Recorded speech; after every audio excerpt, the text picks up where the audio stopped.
မင်္ဂလာပါရှင်မနေဂျီနီကဲစင်တာကဒီရှိတဲ့လက်သေးတွေကိုပြုပြင်ပေးနေတဲ့မနေဂျီပါကျွန်မဒီ post လေးကိုပြင်ထောက်ပေးထားပါမယ် Viber ဖုန်းနံပါတ်လေးလည်းစာရင်းလေးထုတ်ပေးထားပါမယ်เนาะကျွန်မကို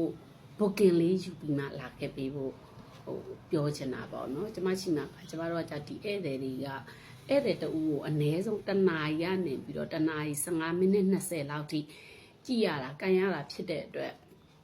ဟုတ်ပါကျွန်မအဲ့ဒီအချိန်တွေအတွင်းမှာဆိုလဲဖုန်းကင်တာနဲပါတယ် reply နေမပြန်ဘူးဆိုတာပါလဲကျွန်မက post တင်ပြီးသွားလို့ရှိလို့ရှင်ကျွန်မဒီဖုန်းကိုကျွန်မကင်ထားလို့မရဘူးပေါ့နော်အကြောင်း reply နေမပြန်ဖြစ်တာပါဒီဗီဒီယိုလေးကိုဆုံးအောင်ကြည့်ပေးပါရှင်ဒီချက်ဒီချိန်နဲ့ပျောက်လာလို့နေတဲ့လူတွေအတွက်ကြိုပြီးပြောပြပေးတာပါမြည်သူမှပေါ့နော်ဘလို့လူမျိုးမှဖြစ်ဖြစ်ဒီချိန်နဲ့မပျောက်ပါဘူးရှင်ရှီဆွေငုတ်တာပဲဖြစ်ဖြစ်ရှီတဲ့ပိုးပဲဖြစ်ဖြစ်သူကသူ့ရဲ့ပေါ့နော်သတ်မှတ်ထားတဲ့အချိန်အတွင်းမှာအချိန်ရည်အတွက်လေးနဲ့တေချာပြုပြင် queue ဆိုင်မယ်ဆိုရင်တော့ပျောက်တဲ့အထိကုသလို့ရပါတယ်ရှီဆွေငုတ်ချင်းဆိုတာလဲတေချာ queue ဆိုင်ပြီးပြန်လဲပြီးပြုပြင်ရင်ရှီဆွေငုတ်တဲ့ဝေဒနာကို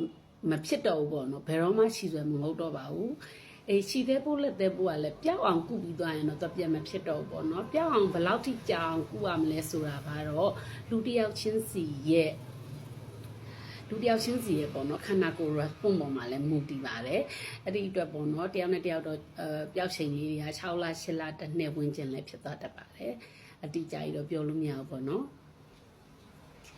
နောက်တစ်ခုကကျမတို့က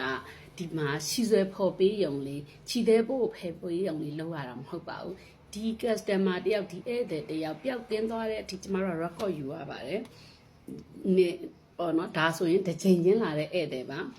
ဒါလေးတွေဆိုရင်ကျမချီမှာ10ချိန်ပေါ့နော်မပြောင်းမရှင်းပတ်ကင်းနဲ့ဝယ်ပြီးတော့ကုနေတဲ့ဧည့်သည်ရဲ့ record တွေပေါ့နော်ဒီမှာဒီလိုစာအုပ်တွေအများကြီးရှိပါတယ်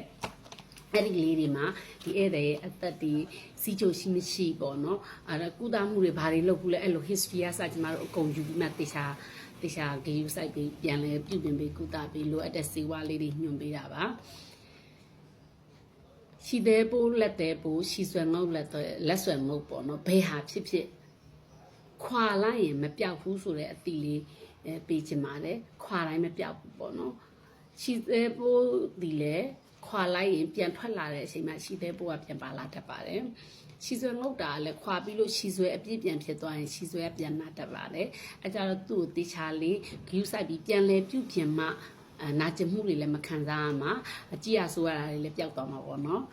အဲ့ဒါလေးပြောပြချင်လို့ပါဒီဗီဒီယိုလေးက3မိနစ်ပဲရှိပါတယ်ရှင်